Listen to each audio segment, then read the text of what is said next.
is February 2026. And if you have picked up your phone or even just looked at a screen in the last few weeks, you know that the ground has shifted. Oh, yeah. It hasn't just shifted. It feels like the digital floor has completely dropped out from under us. It really does. Chaotic is the word I keep hearing, but even that feels like an understatement. We're watching the end of an era and, I don't know, the very messy birth of something else. Exactly. For 4 years, 4 long years, it was this constant drumbeat. Ban TikTok. China is watching. National security. It was a huge geopolitical football. It really was. Well, the whistle finally blew. The game's over. TikTok has been officially sold to a U.S. entity. Yeah. So mission accomplished, right? On paper, maybe. But if you thought this was going to be some neat, tidy transition where we all just keep watching dance trends, you were very wrong. The result is not the privacy paradise people were hoping for. No, it's not. In fact, the sources we're looking at today suggest it might be the exact opposite. So that's what we're going to do in this deep dive. We have a massive stack to get through. We do. We've got the official legal breakdown of the new TikTok USDS entity. We have an analysis of the new terms of service that dropped on January 22nd. And trust me, you are going to want to hear what's in there. We also have some on-the-ground reports from the Rational National detailing these immediate allegations of censorship and a glitch that really wasn't a glitch. And finally, because we're not just here to deliver bad news, we're looking at the exodus. Where are people going?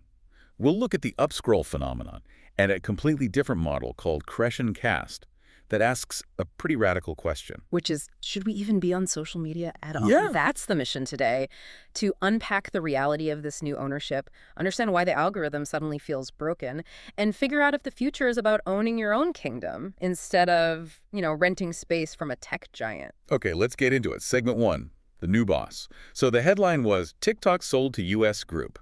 That sounds simple. Sounds clean. Sounds like the problem is solved. But who actually owns this thing now? This is where you really have to look at the fine print. Officially, it's the formation of TikTok USDS Joint Venture LLC.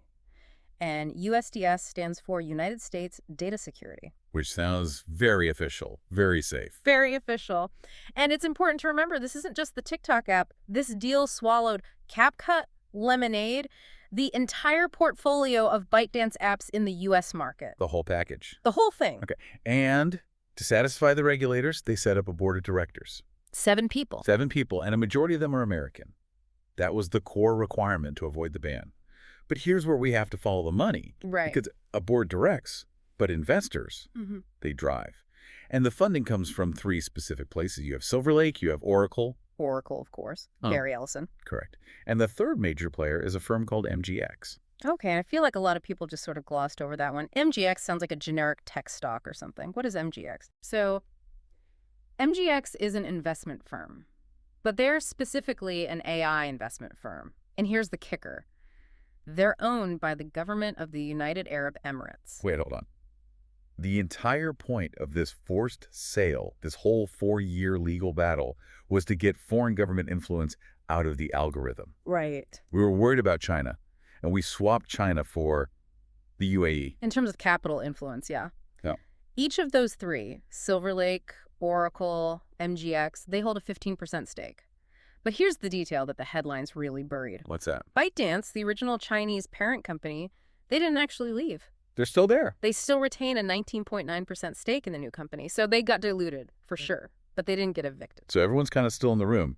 But let's look at the American side of that room, because our sources are highlighting some very specific political signals here. We have to. And looking at this objectively, just at the reported business ties, Larry Ellison at Oracle is a very well-documented ally of Donald Trump. And reports indicate that MGX, that UAE firm, has reported business ties to the Trump family's crypto ventures. And Donald Trump himself, he didn't exactly hide his feelings about this deal. Not at all. On January 22nd, he posted on Truth Social. And he explicitly credited himself with saving TikTok. He thanked Vice President J.D. Vance and called the new owners great American patriots. Great American patriot. That was the direct quote. He also, and this is key, explicitly mentioned that the platform was responsible for him doing so well with the youth vote. Which is, well, it's quite a statement. It's basically, I saved it, and the guys who bought it are my friends. It definitely changes the perception of the platform's neutrality. I mean, the stated promise of TikTok USDS is all about data protection. They claim the algorithm is now secure in Oracle's US cloud and will have third-party audits. Right, that was the sales pitch. Your data is safe in America. But here's the irony. The whole point was to protect US data from foreign influence. But now you have a structure with a major AI firm from the UAE and tech giants with explicit political ties to the current administration. So the question just changes. Exactly. It shifts from, is China watching us, to who is watching us now and what are they doing with that data? Well, that leads us perfectly into the next segment, because we don't really have to guess what they want to do with the information. They told us. They told us in the fine print that, nobody reads. The Terms of Service update. Yeah. January 22nd, 2026. The day privacy died. So this new TOS dropped, and from what I gather, there was no opt-out button. No. That's the first huge red flag. If you open the app, you agreed. That was it. The only way to not agree was to delete your account. And even that was hard, right? Yeah. One of our sources detailed this specific airplane mode hack you had to do just to delete the account without accidentally clicking agree on your way to the settings menu. That is just incredibly hostile design. Okay, so I didn't do the hack. I just wanted to watch some videos. What did I sign away? Why is this top music attorney in our source stack calling it a trap? It's all in the licensing language. When you post content now, your videos, your voice, your face, you are granting TikTok USDS a worldwide royalty-free, irrevocable license. Okay. But the killer word here is sublicensable. Sublicensable. So they can rent the rights to my face to someone else. Exactly. They can pass that license to third parties. And the 2S explicitly states this includes the right to use your content for AI training. Let's connect the dots here. We have MGX, the AI investor, owning a huge chunk of the company. Right? And now the Terms of Service says they can use my content for AI training. You see the loop, you make a funny video, you get paid zero. They take that video, feed it into an AI model likely connected to their investors, and use your voice, your mannerisms, your face to train the next generation of artificial intelligence. So I'm not a user anymore. I'm just raw material. You are unpaid labor for a massive data farm. And because it's royalty-free, you will never see a dime from whatever value that AI creates using your work. That's terrifying for any creative. Here, take my life's work. Teach a robot to replace me and don't pay me for it. And it gets more intrusive when you look at the data collection side. We aren't just talking about what videos you like. The new policy allows for the collection of precise geolocation. Not just my city, but where I am right now. Exactly. But they're also collecting what they call sensitive categories. The sources list mental and physical health diagnoses, sexual orientation, transgender status, and even citizenship and immigration status. Wait. Citizenship and immigration status. Why on earth does a video app need to know if I'm a citizen? That is the million-dollar question, isn't it? When you pair the collection of immigration status with a platform now owned by political allies of an administration that has a very hard line on immigration. It raises massive alarms. It stops looking like a profile for ad targeting and starts looking like a dossier. A dossier, that's a chilling word. And they're also collecting financial information for transactional purposes. And good luck if you want to sue them over any of this. The TDS creates these huge legal walls, limitations of liability that make it almost impossible to hold them accountable. So we have a new ownership group with clear political ties and a new contract that basically says, we own your face and we know your medical history. It's no wonder things got weird immediately. Let's talk about the fallout. The glitch. That's what people called it at first. Right. Right after the sale, users started saying the app was broken. But it was broken in a very specific way. Yes. Reports show this power outage specifically hit American accounts. Our source, the Rational National, highlighted that UK users could see videos that US users simply could not find. It wasn't a global outage. It was like a regional filter. A filter with a very distinct pattern. We saw allegations of targeted suppression specifically on political content that was anti-ICE. So immigration and customs enforcement or content critical of the Trump administration. And the sources mentioned some big creators here. This isn't just a few small accounts. No, we're talking about people like Jessica Burbank, Brian Kreisenstein, creators with hundreds of thousands of followers who suddenly saw their political posts get 0 views. 0. That's not an algorithm being weird. 0 is a block. It implies it wasn't even delivered to a single person's feed. Videos were just stuck in under review indefinitely. One source even mentioned a test where the exact same video uploaded from the UK went live instantly, while the US version sat in review for 12 hours. That's the splinternet in real time. Yeah. Two different realities depending on where you're standing. And this triggered an exodus. I saw Megan Stalter, the actress from Hacks. She just left. She posted, "We are being completely censored and monitored," and then she deleted the app.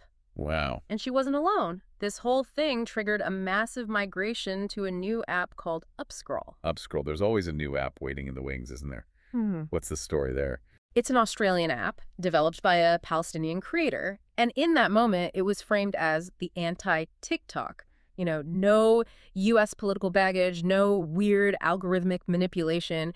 It got so popular so fast that their servers literally collapsed. A classic hug of death. Exactly. But it just shows the desperation. People feel like the ship they were on has been commandeered and they're jumping to the first lifeboat they can find. But that's where it gets really interesting, because jumping from one ship to another ship that might just sink later, is that the only solution? Well, one of our sources suggests a completely different path. It's not about finding a new social network. It's about leaving the network model entirely. Let's talk about CrescendoCast. CrescendoCast, this is fascinating because it completely flips the economic model on its head.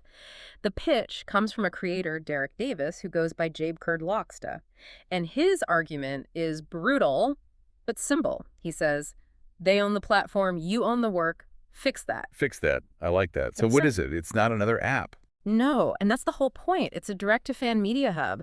It's software that lives on your own domain. It looks like a streaming service. Think a Spotify or Netflix interface, but you own the rails. So I'm not renting a little apartment on TikTok's property anymore.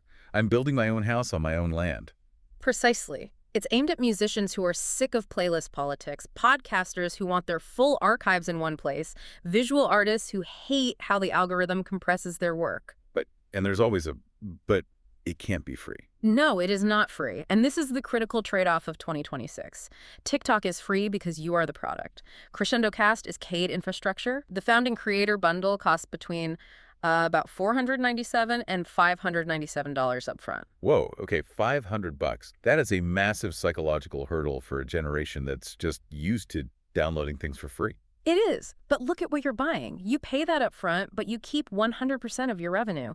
There are no ads for your competitors playing next to your content, and there is no algorithm hiding your work from your own fans. That's the dream, isn't it? No algorithm.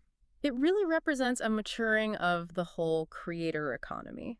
We're moving from the era of viral fame, where you just hope the algorithm's lottery picks you, to an era of sustainable business. Right. If you have 1,000 true fans, do you really need TikTok? Or do you just need a place where those 1,000 people can find you every single time without a middleman? It's like a return to the old internet, in a way. Just websites.